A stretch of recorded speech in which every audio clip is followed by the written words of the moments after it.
Good morning. It's really good to see you guys.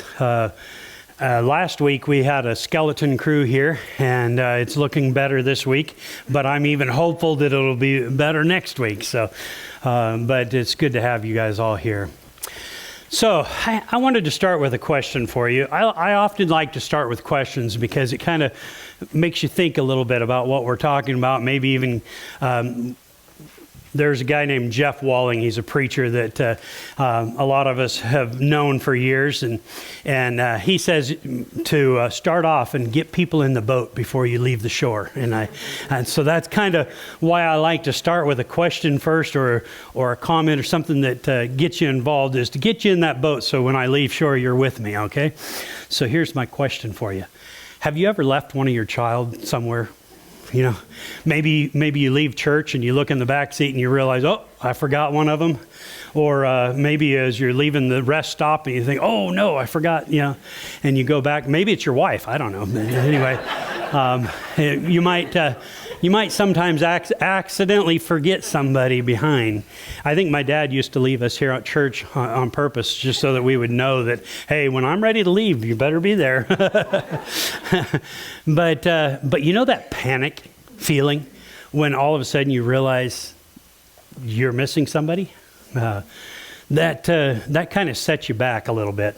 We have some friends who have 11 children, and my wife went over to visit her one day, and she says to the other kids, hey, have you seen so-and-so? I haven't seen him in a little while. And Rhonda said, I have never not known where one of my children were. I never felt that way. But what if it was somebody else's child that you had?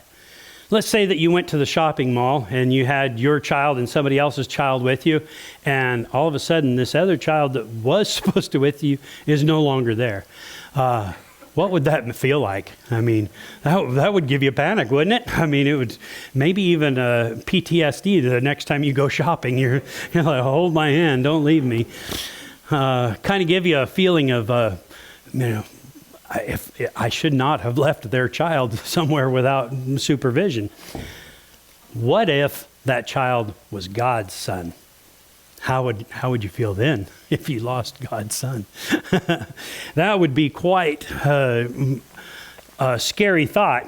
Of course, we know that God is in control of all things and knows all things, so he would know where he was anyway, so we really don't have to worry about that.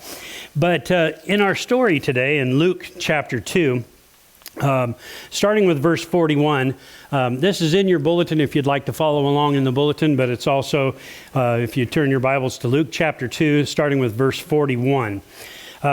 So there was 3 festivals or feasts that were held each year.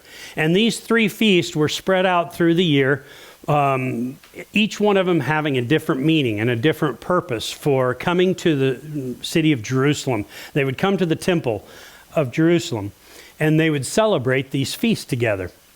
So Jews from all over the area would come in and gather and have these feasts. When my dad and mom were down in Arizona for a while, there's a place called Baus, Arizona. That's where they lived. There's another place where they had this flea market every year. What was the name of that place? The flea market? I can't remember either. Quartzsite. This Quartzsite in Arizona, it would grow exponentially during this flea market time. And what would normally be, maybe 100 citizens or whatever in this town would get to like 10,000 or more people in Quartzsite. Can you imagine Jerusalem at this time, that all of these people from all over Israel came together into Jerusalem and would celebrate these feasts? Now, granted, most The commandment was for the men, the husbands, the fathers, to come and gather, probably because God knew that the women were busy. Men have time, to do these things, but women were probably busy taking care of the house, raising kids, having children, whatever, and so they didn't have time to go, but the men would go, and 3 times a year they would gather and have these feasts. Well, this particular feast is called the Passover feast. The Passover feast was to celebrate when God delivered the Israelites out of Egypt. As he did this, he had brought upon 9 plagues against the Egyptians so that they would let go his people, that his people would be able to be free and they could return back to where they were from. And so God brought 9 plagues against them, and each one of them was, in my opinion, progressively worse as it went along. But the 10th plague was that the firstborn of every household, of all of the animals, of all of the children, the firstborn son would die unless you took the blood of the lamb that you had sacrificed and painted it on your doorposts as a sign that you have chosen to follow God, that you're going to do God's will. Now, that might sound a little bit harsh, but what I want you to understand is that God wanted to redeem his people. He wanted to save them. His desire was to deliver them. His desire was to bring them into a relationship with him where they could trust him, where they could believe in him, where they could give their lives to him. And so he asked them to believe. So it started off with just a sign. The first sign was that Moses would cast his staff down and that staff would turn into a snake. The other magicians did something that made it look like they did the same thing, but Moses' snake ate up all of the other snakes, and then Moses took the tail of the snake and it turned back into a staff. And that was a pretty good sign. I'd really like to see that. I think that would be pretty amazing. But then it just got more and more. The next time the water turns to blood all over the nation. And progressively it gets worse. I might have switched the 9th and about the 3rd or 4th where the mosquitoes came. I think that would have been worse. But they were progressively getting worse as they went along. See here now, do you believe? Do you see it? I mean, if you were an Egyptian or an Israelite in that day, and you saw the miracles that God was doing, the signs, the wonders, you would have a faith in God. You would know that he exists. You may not choose to follow him. A lot of the Egyptians did not choose to follow him, but they knew that he was real, that he was who he said he was. And the Israelites, they began to grow in their faith and trust in him. So God set up the day of Passover, or the Passover feast, which is actually a lengthy process. It was actually 50 days, the days of Pentecost, but it ended in the Passover where they would celebrate this feast. And it was 7 days that they would have this feast. And that seems like a really long time, but what their purpose was for us to be able to remember. And when you remember, share that with your children. Share that with your children's children. Share that with your neighbors. Tell them about what God did for you. So this was a celebration time. And Jesus and his parents traveled to Jerusalem for this occasion. Verse 41, every year his parents went to Jerusalem for the feast of the Passover. When he was 12 years old, they went up to the feast according to the custom. Now, 12 years old, when Jesus was 12 years old, this is something of significance. At 13 years old, they participate in bar mitzvah.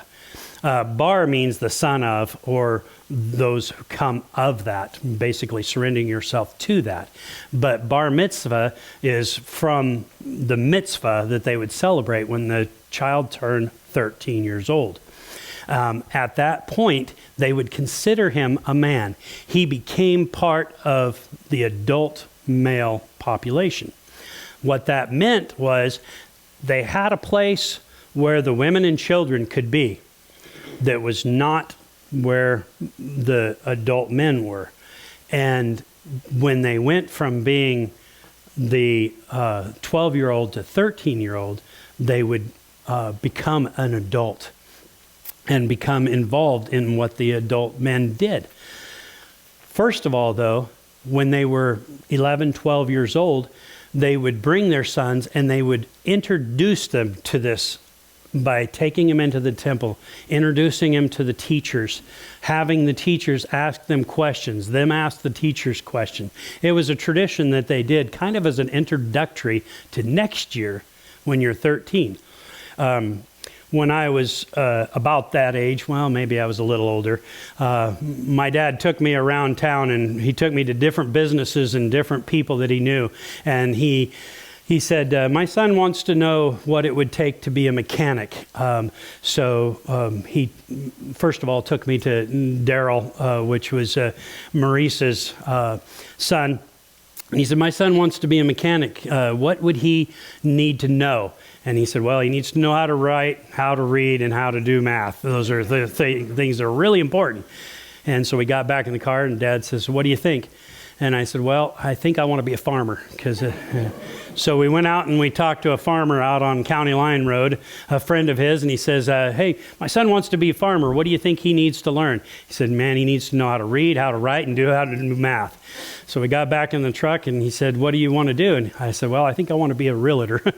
And so we went to the real estate office and he asked Kenny Lipsack, he said, Kenny, what does my son need to study in order to be a realtor? And he said, reading, writing, and math. And so I decided I wanted to be a preacher because at least I don't have to do math.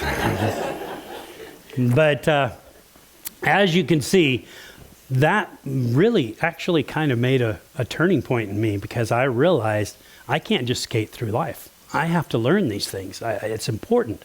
Can you imagine being a 12-year-old going into the synagogue, into the tabernacle, into the temple, and learning that, oh, wow, these people know a lot. And when you ask them questions, they answer it, godly answers. And they ask you questions, and you're like, I don't know. That's always the answer that I got from my kids when I said, what did you learn today? I don't know. But I really believe that opportunity for them to see that next year you're going to be expected to know some of this stuff, that kind of set them up for, I better start studying. I better start learning these things. And by the way, I did start getting better grades after that trip around town that day. So you go to this place with your family. And Jesus, in verse 43, after the feast was over, while his parents were returning home, the boy Jesus stayed behind in Jerusalem, but they were unaware of it. I know that this has happened to a lot of us, but husband and wife, you go to a barbecue and the wife thinks the kid's with you and you think the kid's with your wife and you're, 30 minutes go by and your wife says, hey, have you seen, oh, I thought he was with you. Has that ever happened? I mean, that happened to me more than once, that things like that would go on. Jesus is in the temple and his parents have left. Now, they traveled in caravans because they had traveled a long distance. They came from Nazareth all the way up to Jerusalem. And by the way, on the map, it's down because it's south. But they didn't go by directions of north and south. They went by terrain. So Nazareth was just over 1,100 feet above sea level. And Jerusalem was about 2,400 foot above sea level. So that's why they said they go up instead of south down. And I don't know why that is, but that always confused me. But here, they're traveling home, and they're traveling with their family, with their friends, with people they know. And so what often happened was the women traveled together, the men traveled together, and the children usually ended up with the mothers, because that's where the children were all at, was with the moms. That's kind of the way it still is today, isn't it? You know, mom does all the work and dad gets to, no, that's not quite true. But you get the idea, though, that mom and the kids are traveling ahead or behind or whatever it was, and the dads are traveling in a group. You know, they're talking about men things and women are talking about women things, and it's like two different worlds, so that it works out pretty well that way. But after a full day's travel, they get to their stopping point for the night. And as they stop, they start dividing up into families and setting up their tents. And mom comes and says, "Hey, where's Jesus?" And she's like, "I thought he was with you." "No, he wasn't with me. He was with, but he's 12 now." And, you know, a lot of times the young men start hanging out with the dads when they turn 12. "I just thought he was with you." "No, wasn't with me all day." They start asking their friends, their family, "Hey, have you seen Jesus?" You know, that's kind of, you know, looking at it from our standpoint, we know who Jesus is, but a lot of them, they were just, hey, that's just the Joseph and Mary's little boy, you know, and they're not thinking the Savior so much, but as they begin to look for Jesus, nowhere around. So, in verse 44. Thinking that he was in their company, they traveled on for a day. Then they began looking for him among their relatives and friends. When they did not find him, they went back to Jerusalem to look for him. So if you're traveling all day long, chances are you're not going to travel back through that area at night. It was not a good area to be traveling through. It was where burglaries and things happened. So I think probably what happened was they suffered throughout the night, not sleeping, and probably got up the next morning and headed back as early as they could possibly get up to go check on Jesus. So they travel all the way back. They were leisurely traveling on the way there, but I have a feeling they hightailed it on the way back to Jerusalem. And as they get back there, after 3 days, they found him in the temple courts, sitting among the teachers, listening to them and asking them questions. You know that fear that hits when suddenly you recognize the threat or the danger of something? There's this feeling in the pit of your stomach that just like, you feel almost sick to your stomach because of that fear. And then when all of a sudden you realize, okay, it's over, what happens? So whenever I was in youth ministry, that was 100 years ago, when I was in youth ministry and I was talking to my kids, the youth group, and they were always complaining about, my dad and mom won't let me do this won't happen, you know, and so I'm thinking, you know, as a youth minister, I need to address this. So I set up a scenario. I tell them, okay, I want you to pretend for a moment that you're babysitting my child, 2 years old, and you're watching them, but you get busy talking to a friend, and my son goes all the way out and is standing next to the road, and there's a truck coming. What do you do? And they say, run, yell, scream. And I say, okay. So now you get to him, you pick him up, and you pull him back away from the road. What do? The first thing you do is you yell at him, right? Don't ever do that again, you know? And it was kind of funny. I still kind of laugh about it today. Those teenagers, they said the same thing. And I thought, you know, you're just like your parents. Because that's why they're acting the way they are. They're afraid for you. That's the reason that they get upset with you, is because they see that truck coming, whatever that truck might be. And they're warning you, look out, you're going to get hit. And when they get you back to safety, they're threatening you, they're warning you, they're yelling at you because they love you and they care about you. Jesus' dad and mom was no different. In verse 47, everyone who heard him was amazed at his understanding and his answers. When his parents saw him, they were astonished. His mother said to him, "Son, why have you treated us like this? Your father and I have been anxiously searching for you." Now, I don't know how forceful that was. I have a feeling it had a little bit more emphasis than what I just gave you. But I think what was being communicated was, I was so worried about you. How could you do this to me? I was petrified with fear of what might have happened to you. Now, Jesus is talking to these teachers of the law. And as these teachers of the law are talking to Jesus, a 12-year-old boy, they're saying, hey, this is amazing. I can't believe what this guy, this 12-year-old knows. And I can't believe how much he is asking good, solid questions. And I can imagine they're probably pretty excited about this. Have you ever seen or talked to somebody who was just like well beyond their years? There was a TV show years ago, Doogie Howser, MD, and he was like a 10-year-old prodigy that becomes a doctor. And I think by the time he was 16 years old, he was operating on people, you know. And can you imagine talking to Doogie Howser and you're talking to him and you're finding out all these things that he knows, and it's just like, oh, this is mind-boggling. Well, think about Jesus. Now, you got to realize that Jesus was God, right? Jesus was the Son of God. Now, he had human, but he also was still God. And where did that knowledge and that separation happen? Where did it come in? Even if it was all because of his human studying, he knows who he is. His mom from a little child has been telling him, you're the Son of God, and this is what God is planning for you. So I have a feeling that even if it was all just by human abilities, he was studying and learning and growing about God throughout all of this.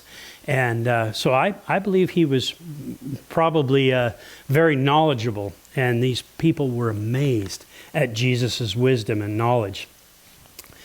But the response, son, why have you done this to us? Why have you treated us like this? Your father and I have been anxiously searching for you. In verse 49, Jesus' response, why were you searching for me? Because you were lost. Well, of course, that's why I was searching for you. And Jesus said, I wasn't lost. I knew exactly where I was at all along. He says, didn't you know I had to be in my Father's house? Some of your versions may say, at my Father's business. But the idea is that, didn't you know that I would be in the house of God, doing his work? Didn't you know that's where I would be? But they did not understand what he was saying to them. Even knowing that he is the Son of God, they were still struggling to understand this concept that he was in the Father's house. He was in God's house, studying and learning and growing. But the next words is what I want you to really think about. Then he went down to Nazareth with them and was obedient to them. Why would that have been pointed out? When I was a 12-year-old boy, I probably would not have been called obedient. Probably a lot of things but that. But Jesus was obedient. But it wasn't just obedient. It was the fact that he said, okay, I know that God is my Father, and I know that my business is with him in his house.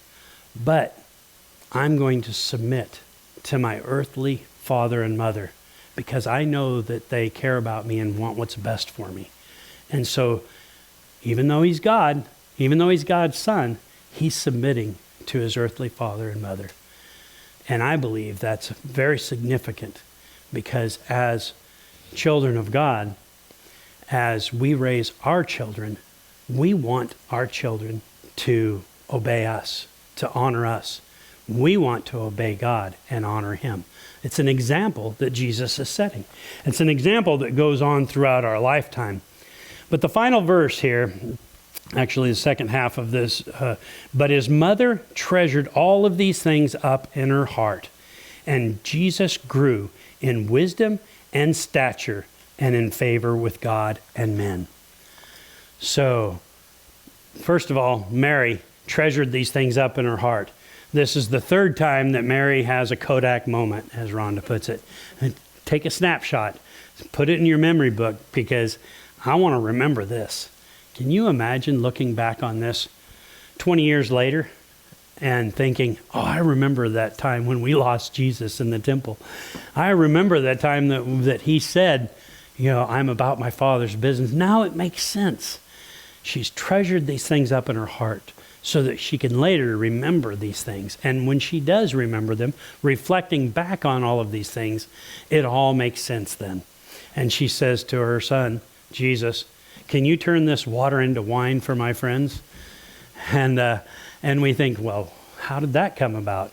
Well, she remembered who he is, and she remembered what he did. And so here we are, the final verse, Jesus grew in wisdom and stature. So there's a wisdom and a stature that comes from just time growing. But it says, and in favor with God and men. So Jesus is growing physically. He's growing mentally. He's growing in God's wisdom, not man's wisdom, God's wisdom. And as he does, men are continually amazed and following him, giving their lives to him, but also God is looking at him with favor because he is doing what he's called him to do. This might seem like a third-person story, and it is a third-person story because we are speaking of Jesus. But what about you and me? How does it apply to us? I believe that God has a purpose for everything that's recorded in Scripture. Luke is the only one that records these stories. And I believe the reason Luke is the one that recorded these stories was because he went and got the accounts of those who were firsthand. Matthew, Mark, and John were all there with Jesus. And so they wrote down what they saw, what they heard, what they experienced, what they did. They recorded these things down as they saw it. Luke didn't see any of it. So he shows up on the scene and he's asking questions like any good journalist would. What are the questions? Who, what, when, where, why, and how? Right? Is that right? So he's asking these questions and he finds out so much that he's like, I can't leave this out of the story. I want to tell people about this. This is a significant part. The only author that talks about Jesus as a child. Not just birth, Matthew recorded that, but to talk about him as a child, as one growing up. This was the only one that did that shared that. And so what's the significance of that? I think there's a purpose and a reason. First of all, to see that Jesus was a young man, a young boy, that he grew up in a home with father and mother, and I'm sure that there were days that they had struggles. There were days when they left him behind, and there's days when they might have wondered, what are we doing? Why in the world would God have chose me to do this job? But ultimately, we see that Jesus had a childhood just like we did, just like our kids did. Now, the second part of the reason why I believe he chose to record this, to help us see that being in obedience to our parents, to God, not only helps us physically, keeps us safe, protects us, things like that, but also that his blessings are upon us. God's blessings are upon us when we are doing his will. If you think about it, when we are doing what he has called us to do, he blesses us. Now, I want to put a caveat here because a lot of times when we hear that, we think of the prosperity gospel, that if I'm doing what God tells me to do, I'm going to be rich and famous. That's not what I'm saying. What I'm saying is he will bless us. It may not be financially. It may not be with lots of popularity or anything like that. But God will bless us when we are doing his will. Sometimes it's even in trials, even in tribulations, that when we face those things, we are growing, we're maturing, we're becoming more like Him. So God is blessing us even in those situations. So as we are writing down the things that we're thankful for, some of those may be, I'm thankful for this trial. I'm thankful for this challenge because it's helping me to grow in a deeper relationship with God. And it's making me what He wants me to be. So throughout this week, here's my challenge for you. As you write down these things that you're thankful for, as you think of them and remember them, just think about even in the hard times, can we thank God? Can we be remembering what He's doing for us and how He is there with us and walking with us and helping us? God's challenge for us is to follow Him and do His will. This morning, I'd like to offer you God's invitation. Paul says, my gospel. And the reason he calls it my gospel is because it's my good news. The good news that I want to share with you. Paul shares his good news with people because he knows that it's transforming, that it changes our lives. The gospel of Christ is that gospel, the same gospel. And this morning, God wants you to have that relationship with Him, to renew that relationship if you've lost it. Because more than anything, He wants those relationships with each one of us.